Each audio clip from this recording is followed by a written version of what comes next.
बहमई कांड सामूहिक दुष्कर्म के बाद फूलन ने उठाई थी बंदूक, 20 ठाकुरों को गोली से छलनी कर मचाया था कत्लेआम। कानपुर देहात के बहुचर्चित बहमई कांड का 43 साल बाद कोर्ट ने बुधवार शाम फैसला सुनाया। एंटी डकैती कोर्ट के विशेष न्यायाधीश अमित मालवीय की अदालत ने श्याम बाबू 65 को आजीवन कारावास की सजा सुनाई, साथ ही 50,000 का अर्थदंड भी लगाया है।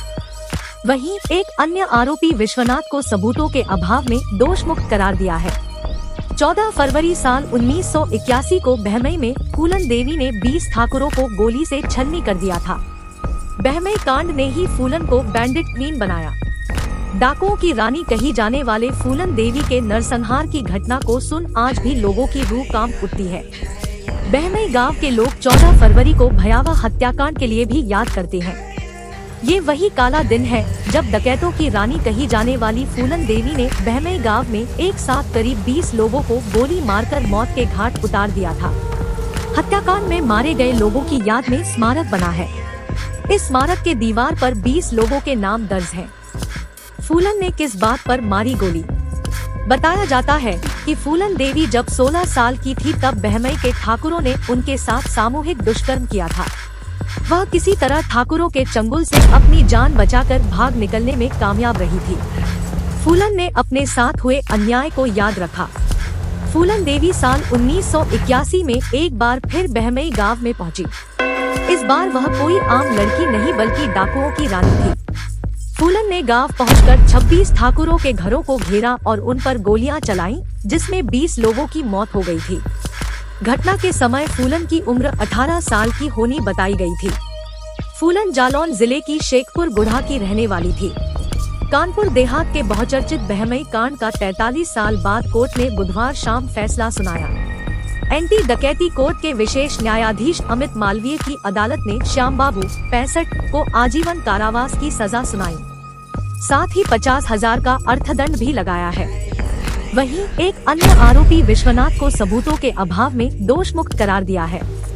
सिकंदरा के बहमई गांव में 14 फरवरी 1981 को दस्यु फूलन देवी ने सामूहिक नरसंहार की घटना को अंजाम दिया था, जिसमें 24 लोगों को एक लाइन में खड़ा कर गोली मारी गई थी।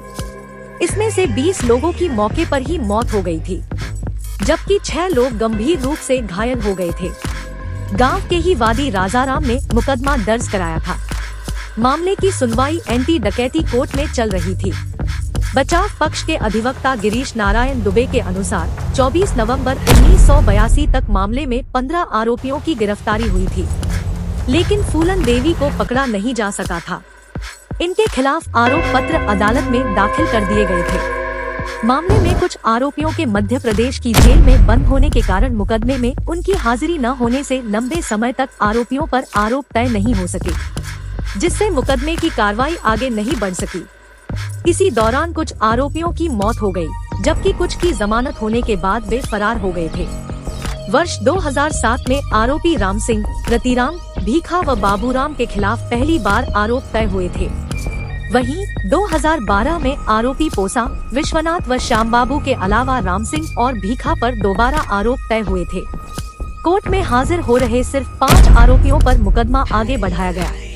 जिला शासकीय अधिवक्ता राजू कोरवाल ने बताया कि मामले में 31 साल बाद 24 सितंबर 2012 को मुकदमा वादी राजाराम की पहली बार कोर्ट में गवाही हुई। अभियोजन की ओर से 2015 तक कुल 15 गवाह पेश किए गए।